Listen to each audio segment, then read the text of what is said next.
This is part 2 of my video series on growing tomatoes in pine bark. Today I'm only going to transplant 1 out of 3 different types of tomato that I have because only one of them has reached about 5-6 inches in height, and I want to let the other 2 varieties catch up because I don't want them to be too short and kind of stay kind of stunted, because I'm gonna plant them in the bottom of a 5-gallon container, 5-gallon bucket, and the sunlight won't be able to reach it for most of the day. So I want it to be at least 5 inches. And so I'm going to show you my plant, my Arkansas Traveler, and from then on I'll show you the process, which is quite simple, but just as a for documentation purposes, because I think it's a neat experiment, and hopefully things work out and I get a decent yield of tomatoes. And also why I expect this, since I live in a subtropical zone, that I'll have tomatoes pretty much year round, and I'm hoping that I get tomatoes even within the next couple months during the summer months. Okay, so I'm going to take you to my tomatoes and we'll continue from there.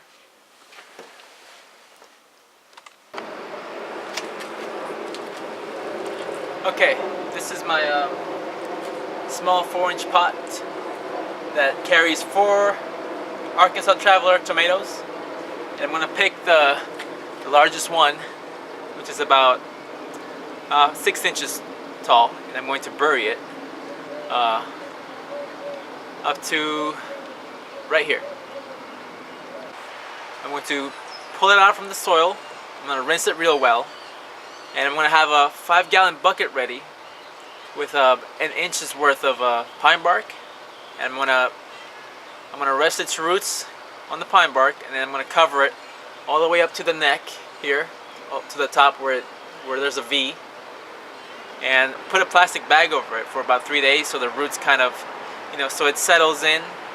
And then after that, I'm going to take the plastic bag out and I'm going to cover the bark surrounding the tomato with plastic so that the moisture stays inside the bark, because the bark that I have now is kind of dry, and it's going to take a few days of daily watering for the bark to absorb the water, so that way my plant won't die.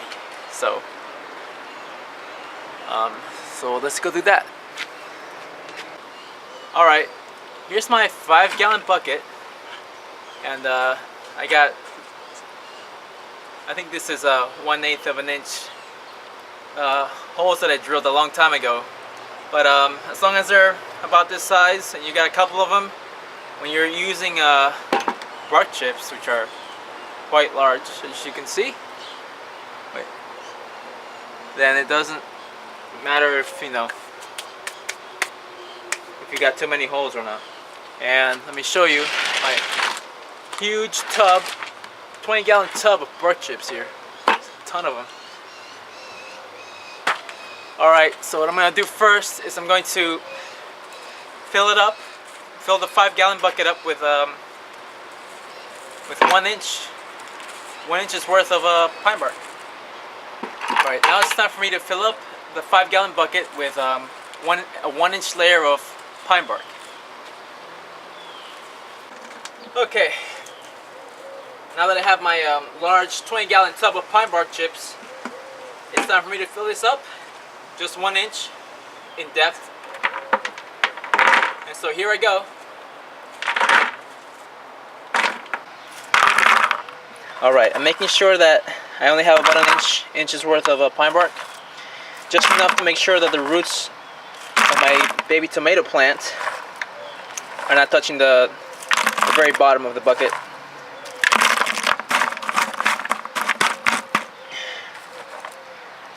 Just a little more.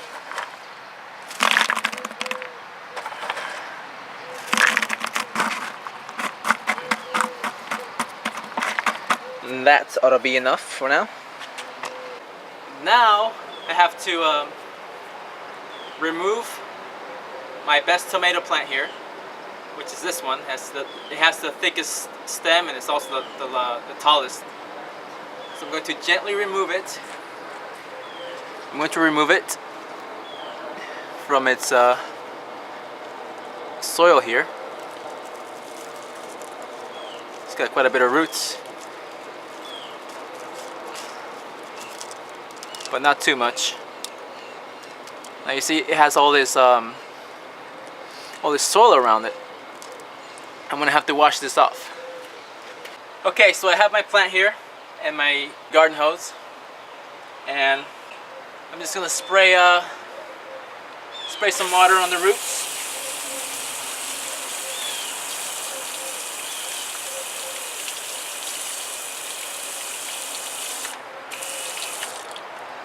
I'm gonna try to take out some of the perlite that's in here and some of the little pieces of wood that are stuck among the roots here. I'm trying not to disturb any more roots. I'm pretty sure I broke about half of it, but I think it's gonna be fine because as everyone knows, I'm sure you know already, that as you bury a tomato up the stem, it'll develop new roots, which is the whole point of planting the tomato at the bottom of the pot.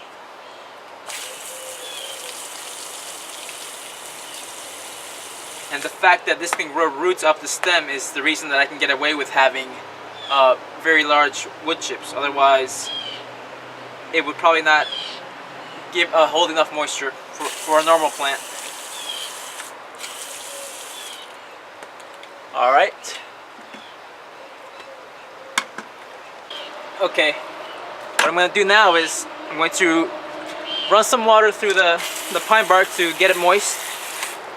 Also, I gotta make sure that my roots stay wet so that it doesn't die out on me. So there I am, just watering it, and I'm going to place it in the middle. Bring my little bucket here of bark chips, and I'm just going to slowly but surely fill this up all the way to the neck of the tomato plant.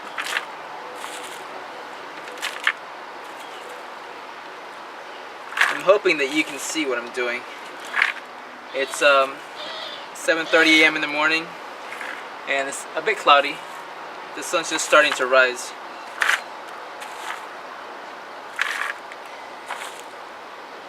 Hopefully you can see that the tomato plant is halfway into the bucket, and it just needs about 6 more inches before it breaks up off the top here, so I can get a longer sunlight throughout the day. I'm really hoping that I have enough bark for 3 plants. I mean, it's 20 gallons, so I'm guessing it should be enough. And one thing I forgot to do, I forgot to pinch off this extra branch here.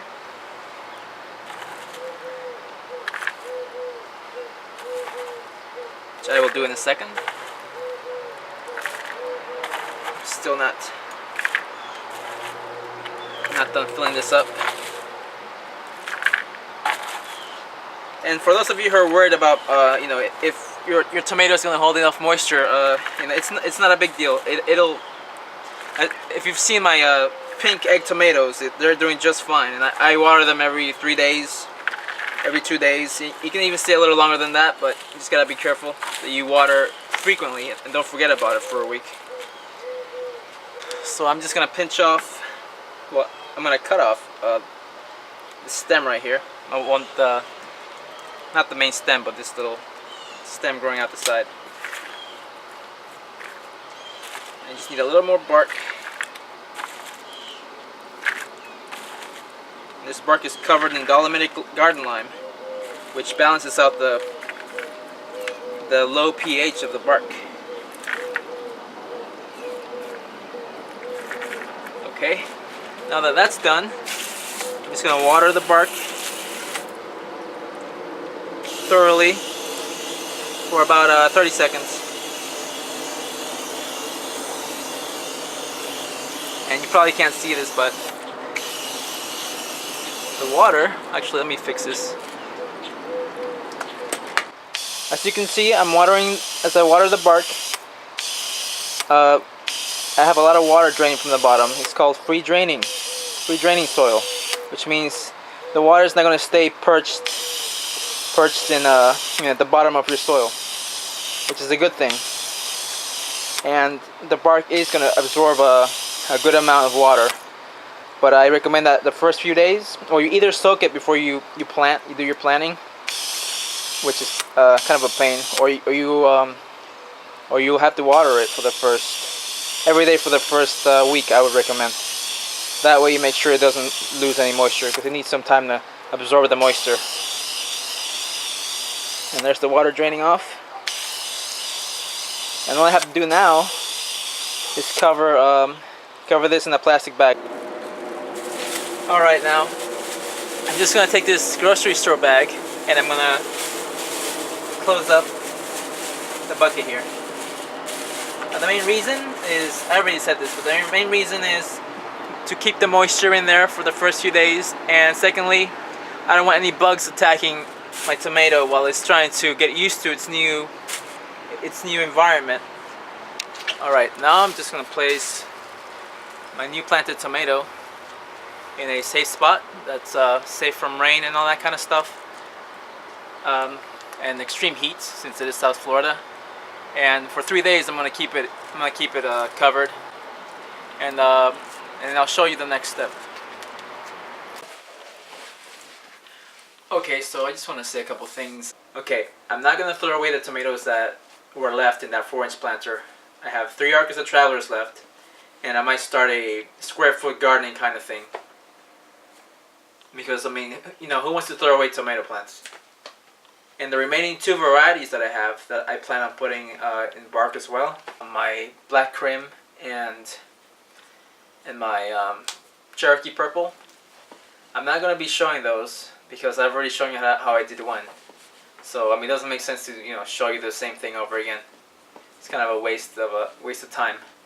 So the next thing I'm going to show you guys is, I guess once it starts growing a little bit, and as it starts growing out of the rim of the bucket, I'll show that.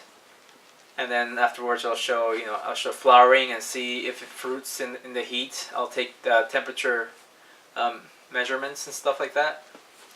And hopefully that all works out. I'm going to wait about a week before I add any plant food to the tomato, because like I said, it needs to settle in for a little while. And hopefully the pH is stable enough for it that it won't just suddenly die. There's another reason why I'm saving my Arkansas Travelers, my spare ones.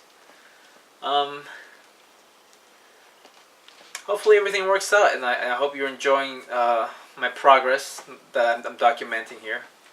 And maybe, hopefully in the future, if everything's successful, other people might, want to try this. And maybe it'll work out better than, conventional soil mixes that you get at Home Depot or Lowe's or whatever. Because those do break down pretty quick. Unlike, the bark, which takes a while to break up, a couple years. And, I mean, as you can see, my pink egg tomatoes, they've been there for like 8 months now, I think. And they're fine.